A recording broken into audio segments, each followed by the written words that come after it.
Our theme for this week, week 6 of our course, is to look at the decades and the years leading up to 9/11 from the perspective of American policy.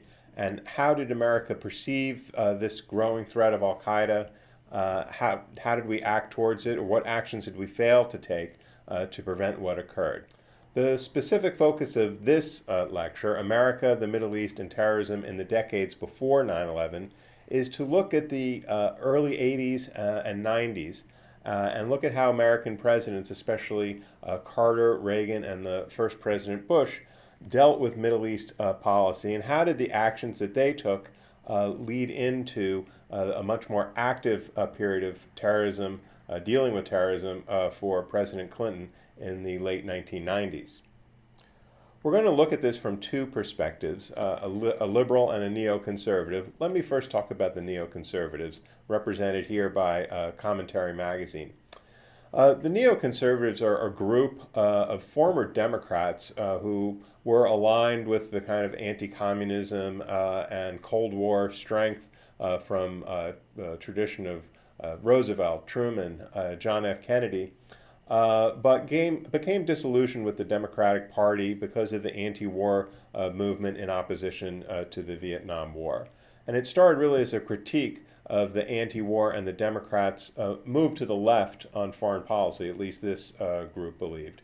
Some of its earliest proponents were people like Norman Podhoretz, the editor of Commentary Magazine, Gene Kirkpatrick, who eventually went on to serve in the Reagan administration, and Irving Kristol. His son, William Kristol, went on to open a new magazine, the Weekly Standard, and then many neoconservatives aligned with this movement ended up serving in high-ranking foreign policy administration positions in the Bush administration, and that would include at the highest levels Dick Cheney, Don Rumsfeld, the Secretary of Defense, Paul Wolfowitz, and others like Douglas Feith, Elliott Abrams, Scooter Libby, had a very strong influence, especially in national security positions in the first Bush administration.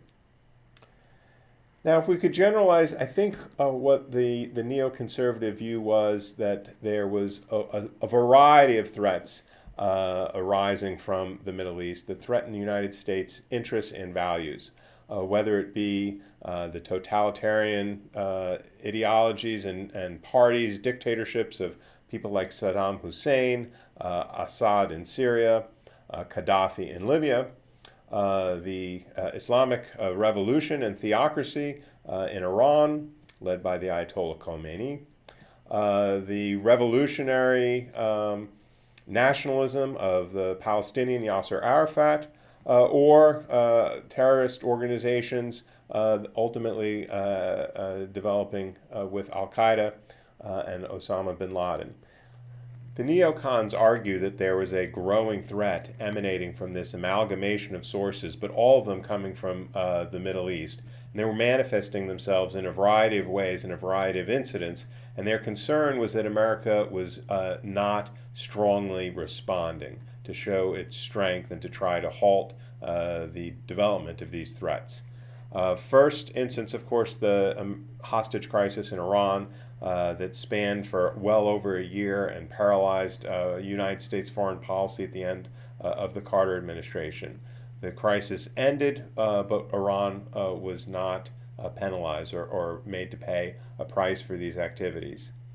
When President Reagan intervened in the Lebanese Civil War in 1983, first there was a large-scale bombing at the United States Embassy in Beirut, and then tragically Hezbollah, Islamic Jihad, non-state actors active in the region, bombed the Marine barracks again in Beirut, killing well over 200 Marines, the greatest loss of Marine soldiers since World War II. Again, these actions happened. According to the neocons, no effective response from the United States.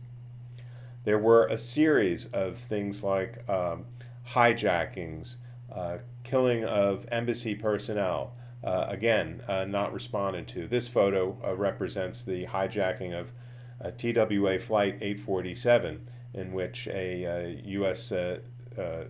Navy officer, Robert Stetham, was killed and his body thrown onto the tarmac at the Beirut airport. In 1985, the hijacking of a passenger cruise liner, the Achille Lauro, where an American citizen, Leon Klingelhofer, was killed and then his body thrown overboard.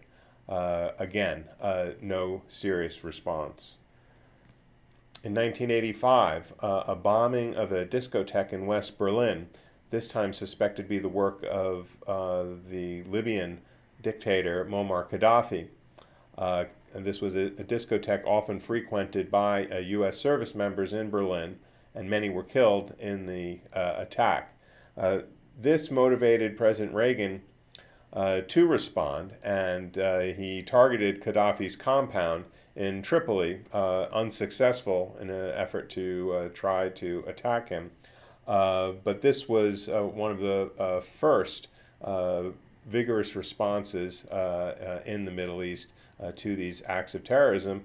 But Gaddafi, it appears, was not deterred because in 1988, the terrible Lockerbie bombing, where a bomb was placed in the cargo hold of a 747 jetliner, killing all the passengers and crew on board, most of them Americans and British, and also killing people on the ground in Scotland. The biggest aviation disaster to this point. Again, there was gravely suspected that Libya and Gaddafi were involved, and ultimately there was diplomacy. Ultimately, it was resolved through a compensation to the victims paid by Libya, the negotiations which spanned into the new century. But again, the actual, there was no military response of any sort to the Lockerbie bombing. And we go on and on into the Clinton administration with the 1993 World Trade Center bombing, the Black Hawk Down incident in Mogadishu, and then in 1996, the bombing again from Hezbollah, the bombing of another Marine barracks, this time at Khobar Towers in Saudi Arabia.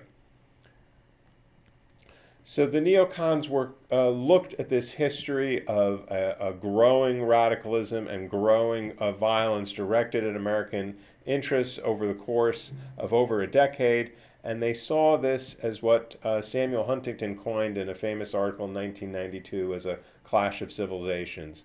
The argument that at the end of the Cold War, this was not the future was not going to be a battle between nation states and ideologies, but rather civilizations, which were amalgam of states and cultures and ideas, and that two of the major forces and the clash between them would be a clash between the United States and the Islamic world. Then when 9/11 occurs in 2001, Norman Podhoretz, essentially the godfather of neoconservatism, pictured here, much younger than when he wrote this article, again in Commentary magazine, called World War IV. And he claimed that this new clash, that 9/11 marked the beginning of this war, that the war had been going on and had been engaged in by the other side against the U.S., but 9/11 and the response to it was essentially going to be us now engaging the enemy and engaging in World War IV, which he saw as this clash between all of these different forces emanating from the Middle East and the United States.